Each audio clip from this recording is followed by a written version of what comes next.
Bonjour à tous, bon premier jour du mois d'octobre. Alors, chers amis, nous passons à un autre mois, à une autre saison. Aujourd'hui, je suis sur le décryptage de Jean 3,16, mais la partie 2. Mais bien avant ça, permettez-moi de vous souhaiter un heureux et béni mois d'octobre. Que le Seigneur vous réserve le meilleur de ce mois d'octobre, cette saison-là, cette 10e saison de l'année, le meilleur qui s'y trouve pour vous. Celui qui dit Amen le reçoit. Que Dieu permette que ce que tu as espéré les autres mois, qui n'ont pas pu être pour toi une bénédiction, ce 10e mois, cette 10e saison, que les rendez-vous de grâce ne manquent pas à ta vie. Que les opportunités de cette saison ne manquent pas à tes rendez-vous. Au nom du Seigneur Jésus-Christ, bon mois d'octobre et bon premier jour du mois d'octobre, bon mercredi. Que Dieu vous bénisse. Décryptage de Jean 3,16, partie 2. Car Dieu a tant aimé le monde qu'il a donné son Fils unique, afin que quiconque croit en lui ne périsse point, mais ait la vie éternelle.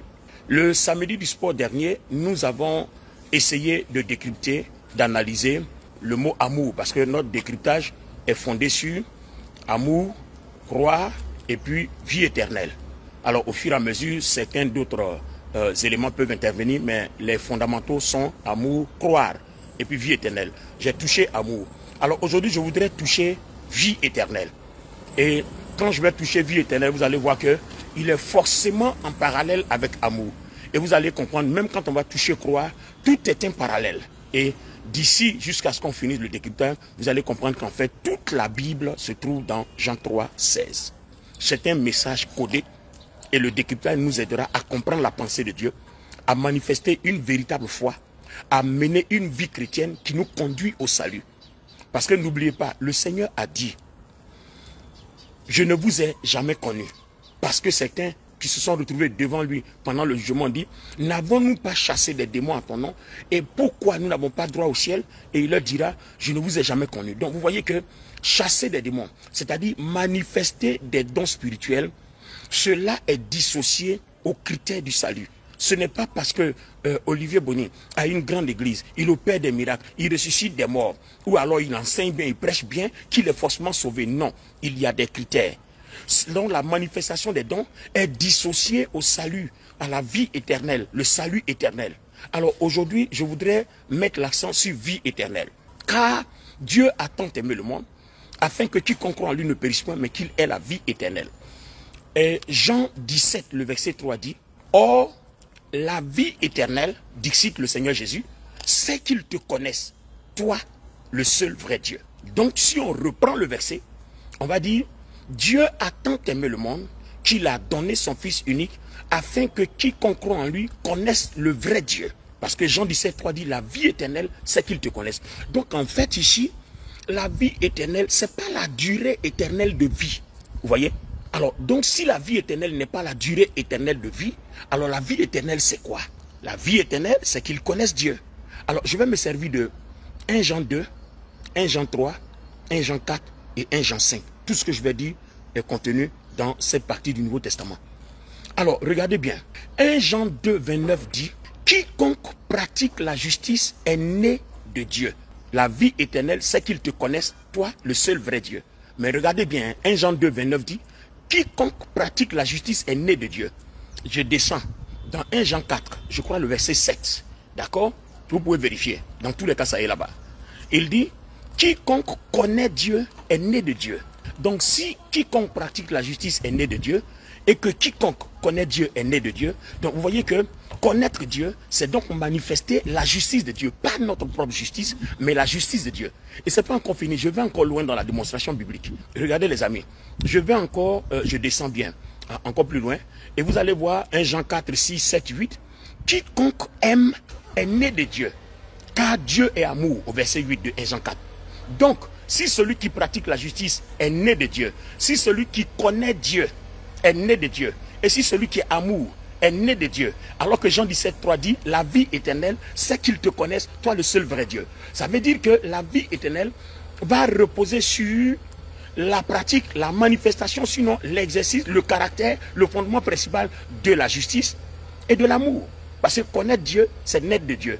Pratiquer la justice, c'est naître de Dieu. Et aimer, c'est naître de Dieu. Waouh!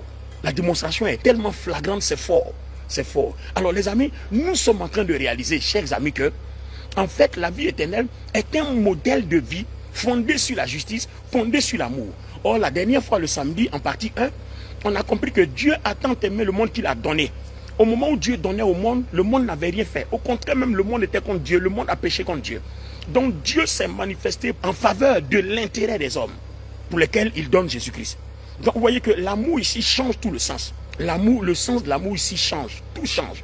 Donc, l'amour va être l'intérêt que nous portons dans la vie des autres, en faveur de la vie des autres, sans notre intérêt. Parce que Dieu a un but. Il veut que les gens lui ressemblent, il veut que les gens soient à sa ressemblance. Donc il veut que les gens aient sa nature, que les gens réagissent comme lui, que les gens soient comme lui.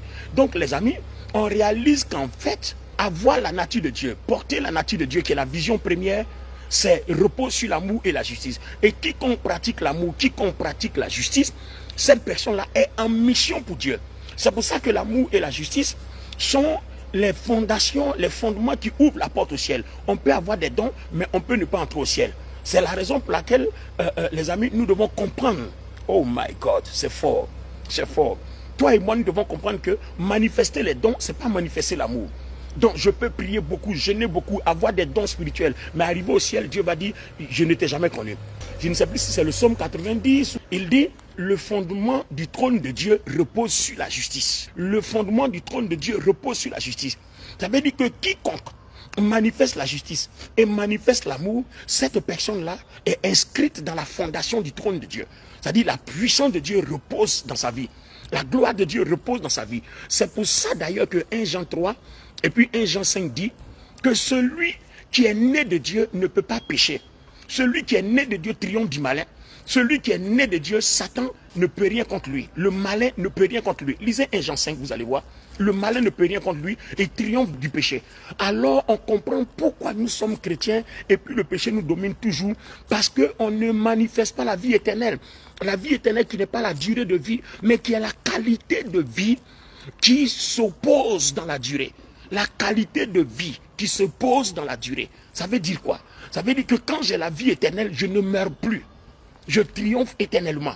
Donc en fait, la vie éternelle, c'est pas le fait qu'on me prenne, qu'on me dépose dans un intervalle de durée indéterminée. Non, la vie éternelle, c'est la qualité de vie qui est l'amour, qui est la justice, qui est l'image, qui est la nature même de Dieu. Or, on sait que la nature de Dieu ne périt pas. La nature de Dieu est indéfinie parce que la nature de Dieu ne peut pas être soumise à la mort.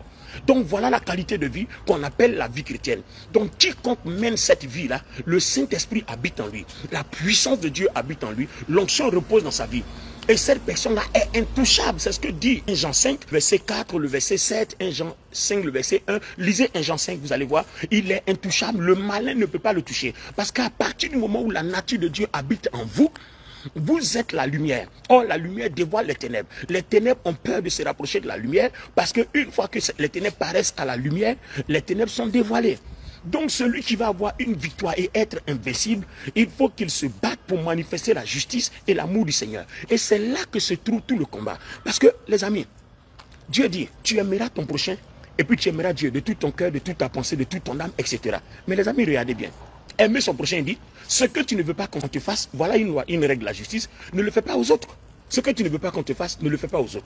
Mais quand on voit maintenant l'amour dirigé vers Dieu, c'est une question de la nature de Dieu que nous vivons. Nous ne vivons plus notre vie, notre justice, c'est la nature de Dieu. Nous ne vivons plus nos intentions, nos pensées, c'est la nature de Dieu. Donc vous voyez que l'amour n'est pas sentimental, l'amour n'est pas émotionnel, l'amour c'est un mode de vie qui est la nature de Dieu en nous. Donc quand nous vivons cette vie Zoé en nous là, nous sommes transformés, on dit donc que nous sommes nés de nouveau. Alors que Jean 3,3 dit, quiconque n'est pas né de nouveau ne peut aller au ciel. Le Seigneur Jésus l'a dit bien à Nicodème. Donc c'est pour ça que beaucoup sont appelés, mais peu sont élus, parce que beaucoup pensent que aller à l'église, c'est jeûner, prier, faire des combats spirituels, alors que c'est plus profond que ça. C'est avoir la nature de Dieu, mener cette vie-là. Mais c'est pour ça que cette vie-là aussi est compliquée. Le Seigneur dit, si quelqu'un ne renonce pas à lui-même, il ne renonce pas à son père, à sa mère, qui ne se charge pas de sa croix, il ne renonce pas à son argent, à ses intérêts, il ne peut voir le ciel. Donc en fait, cet amour-là n'est pas notre intérêt. C'est l'intérêt que nous portons dans l'autre. Parce que nous sommes en mission pour aider les gens à devenir comme Dieu. Dieu lui-même en donnant Jésus-Christ, c'est pour que le monde devienne comme lui. Parce que le but premier, il a dit à Adam, je vous crée, vous êtes à mon image et à ma ressemblance. Donc son objectif, que les gens deviennent comme lui. Donc manifester l'amour dans la vie de quelqu'un, c'est l'aider à devenir comme Dieu. C'est pour ça que Dieu nous ouvre les portes du ciel. À partir du moment où ta vie consiste à aider les gens à devenir comme Dieu, à revêtir la nature de Dieu, à manifester la justice et l'amour, tu deviens comme Dieu. Et Dieu t'ouvre les portes. Dieu s'investit en toi. Et tout ce que ton cœur désire, Dieu te l'accorde. Parce qu'en ce moment précis, entre Dieu et toi, la nature de Dieu et toi, l'esprit de Dieu et toi, vous n'êtes plus dissociables. C'est en cela qu'il faut porter sa croix. Parce que comment porter de l'intérêt dans la vie de quelqu'un, me sacrifier pour lui pendant que je ne gagne rien?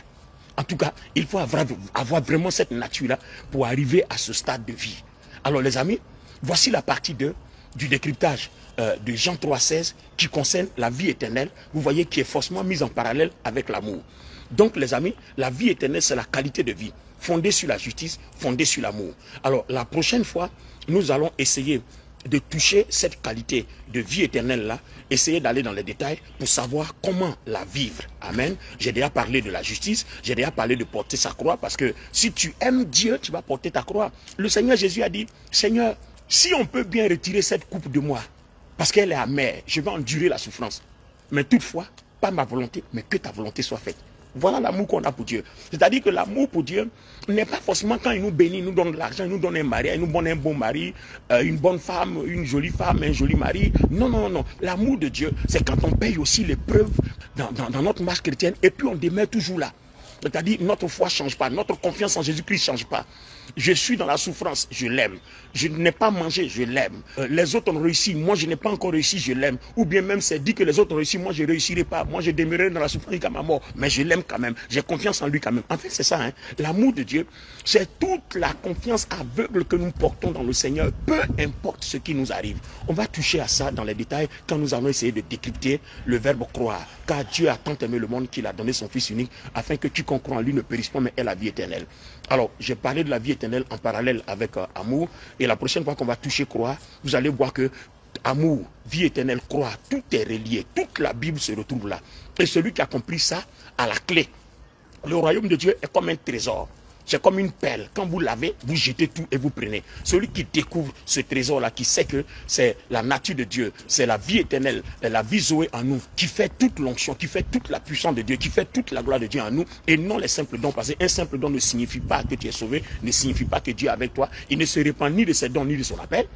Il peut te donner les dons, tu vas ressusciter les morts. Ça ne veut pas dire que ta vie lui plaît. Ça ne veut rien dire.